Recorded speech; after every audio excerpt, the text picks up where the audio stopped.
Hey, what's going on, you guys? What you got to the channel? Once again, your boy Big Dog back with a double dose of DC TV talk because we got reviews for season 6, episode 15 of The Flash, The Exorcism of Nash Wells, as well as season 5, episode 8, Romeo versus Juliet, Dawn of Justice, for Legends of Tomorrow. Which that one is kind of like it was a really good episode, but it's kind of bittersweet because that sees the exit of Ray and Nora. But first, we're going to talk about the Flash because I think you can kind of sum this up pretty quick because, of course, Eobard is trying to take over Nash's body, okay? And we have to get him out, but the way he's able to take it over is because Nash doesn't want to face his problems. He doesn't want to face what happened with Maya, Allegra's doppelganger, what happened to her, and we actually get to see what happened to her in this episode. And if I'm just being honest, technically it was his fault. Okay, he technically because he put this thing in her head, like, hey, it's always about the prize. Yes, he put that in her head, but at some point she should have realized, hey, if I don't drop this thing, I'm going to die. If I do not drop this thing, I am going to definitely die. And listen, my thing with any movie, any show or anything like that, if I don't see the body at the end, granted her body fell, but I don't know what they was going to get and what powers it might have possessed. So is she dead for sure? I think not. Okay. Also, Barry had to realize this episode how to be something other than the Flash and just how to be and stop just being just the Flash and learn how to be Barry Allen again. Which, in my mind, that is how he's going to become his best self. Because we're in season 6 and he still isn't the best version of himself. Because there are times where he uses his knowledge to do things, and there's times to where, like, when he becomes the Flash, he just completely abandons everything because he's more, free. Not I was about to say lackluster, but nonchalant. He just kind of like, hey, I'm the Flash, I can do this and that. But like when he's thinking this, when he's Barry Allen, he has to think harder. And I wish you would just like kind of combine the two and like kind of make them as one, or like lose the arrogance when he puts on this Flash suit.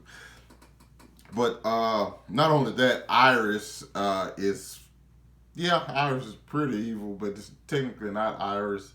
Not only that, they've recruited Cisco's girlfriend. I don't know who the real one is. I don't know if she's in the mirror world or whatever. But they're going to get this device for evil, who I don't know if she's trying to actually get out or if she's trying to. I don't know exactly what's going on with that. And we had episode 15, so I'm kind of hoping, like, hey, let us know what's going on with that because I'm still kind of confused. Because we had the character Sunlight introduced in this episode. I'm kind of thinking to myself, like, that's cool. But when I realized Joe still had the device, I'm like, why don't you have that? And he's like, hey, we probably got a mole. So that was smart. But at the same time, I'm like, just carrying it around with you at all times is kind of not the best way to do things. Like, you could put it somewhere where only you know. You know what I'm saying? So, yeah.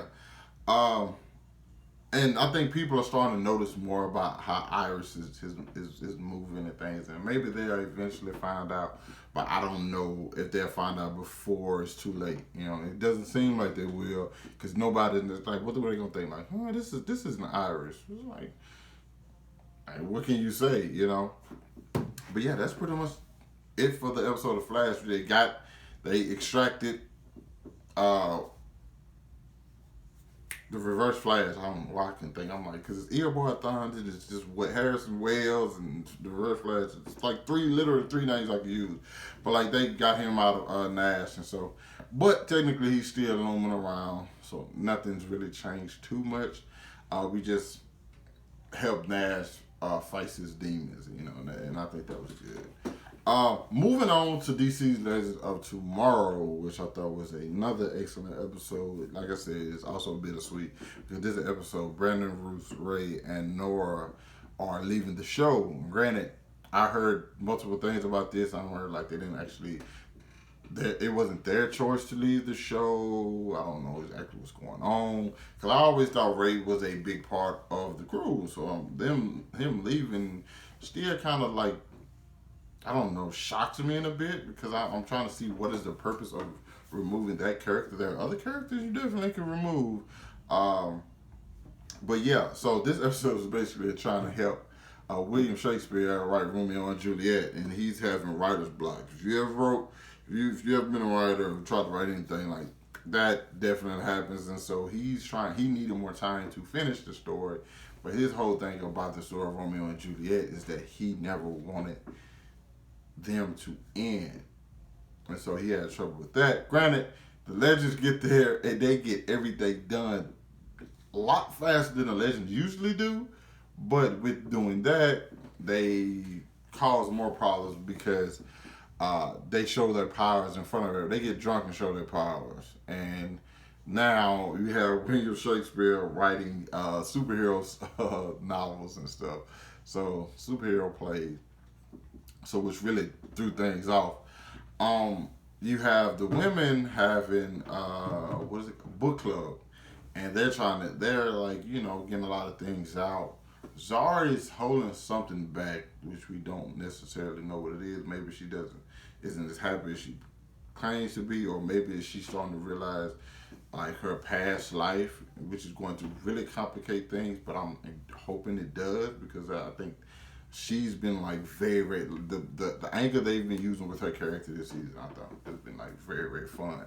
Not only that, we got Constantine. Like the whole play for everything was great, but the underlying thing that was actually going on is the fact that like, hey, Ray and Nora's leaving, and they told everybody except for Nate, and like they want this last mission to be like epic, because like, hey, he's my best friend, my bro, you know.